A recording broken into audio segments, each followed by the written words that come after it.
Let's take you now to Cairo and speak to the Gazan journalist and filmmaker Hamza Chalan. Welcome to the news now. Great to have you with us.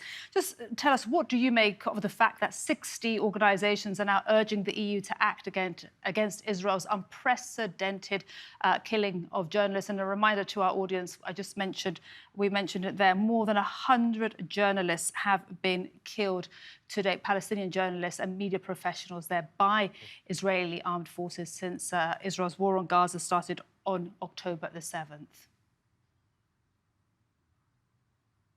I really feel good about it because there's at least someone as actually taking actions against the killing of local Palestinian press. Especially when there is no one allowed to enter Gaza. Gaza blockade before the war, and since the war started, it become so complicated. No one allows to enter Gaza to cover the war.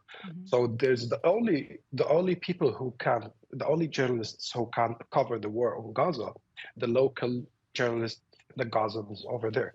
So these press media in Gaza, they faced a lot of struggles. They are just like everyone is. They are working in the field without protection, and they're actually facing what anyone facing Gaza. So they're getting targeted. Many hundreds of local Palestinian press got targeted. Many of them are my colleagues. We was working in Gaza, and we was working with the TRT Arabic crew. And as everyone knows, that they got targeted in al-Nusayrat camp, and many of my colleagues got targeted not far away from me, for example. It's a very necessary step to take. Actually, Absolutely. It's very necessary to stop the killing of the media.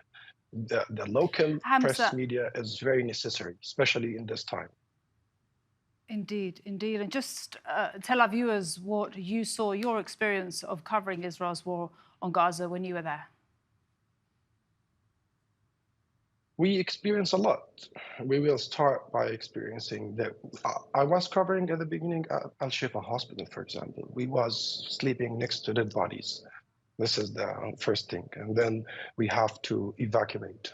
Our equipment getting destroyed. You don't have electricity. You don't have a safe place to stay. You're not allowed to go in many areas. You also feel the threat. You feel the threat. There's drones 24 hours above your head. You don't know when there's a rocket is going to be on top of your head. You're actually scared, and it's terrifying working in the field in Gaza. I never experienced something like this in my whole life. When there's press working in the field, it's supposed to be protected by international law and international community. But the opposite is actually happening in Gaza, and they're not allowing any international media to enter Gaza to cover the war. So without us, without the Palestinian press, we cannot deliver the picture to you and to the world. And this is correct. Actually show us how dangerous the situation in Gaza. It's actually very dangerous, and of course, I wanted to see the stop of the killing of my colleagues. My colleagues. I'm very sad that my colleagues getting killed and their family, and their 172 Hamza.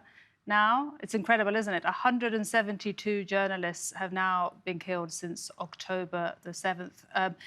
Can you imagine now, 10 months into Israel's war on Gaza, what it's like for journalists? For example, we have our colleague that we just spoke to in Khan Yunis, Ashraf Shannon. Ashraf, we was working together. I saw what he faced. We was facing the same issues. He was looking for a place to lay down. He was very tired. This is one of the struggles we face all together. So also there's a very necessary point to mention that when we're working in the field, we face a big struggle talking to the people. People are afraid to talk to us because when you wear the blue vest and the blue helmet in your head, people will be scared of you.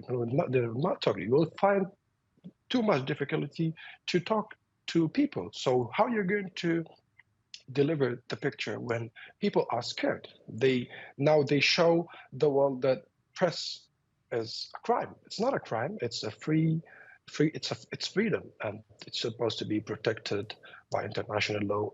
We supposed to feel safe. We supposed to have extra protection, and we scared to also visit our family members. We feel that we risk their life when we visit them. So we was homeless, and it was heartbreaking to see our colleagues. When you work with someone in the field, it's very heartbreaking to suddenly just hear that this colleague is he died, or he have a very dangerous injury. So it's very complicated for me to describe, because it's horrible. It's horrific, actually. It's undescribable. Like, I cannot describe this because it was against international law, against humanity. We wasn't feel that we are humans. We was Hamza. homeless, sleeping in the street, and we was Absolutely. trying our best to deliver the picture and to deliver the voices of the people of Gaza. Indeed. Hamza, thank you for the work you do and for your time speaking to us today at TRT World about this very difficult and personal issue. Thank you so much, Hamza Chalan. Really appreciate your time and your insights on this.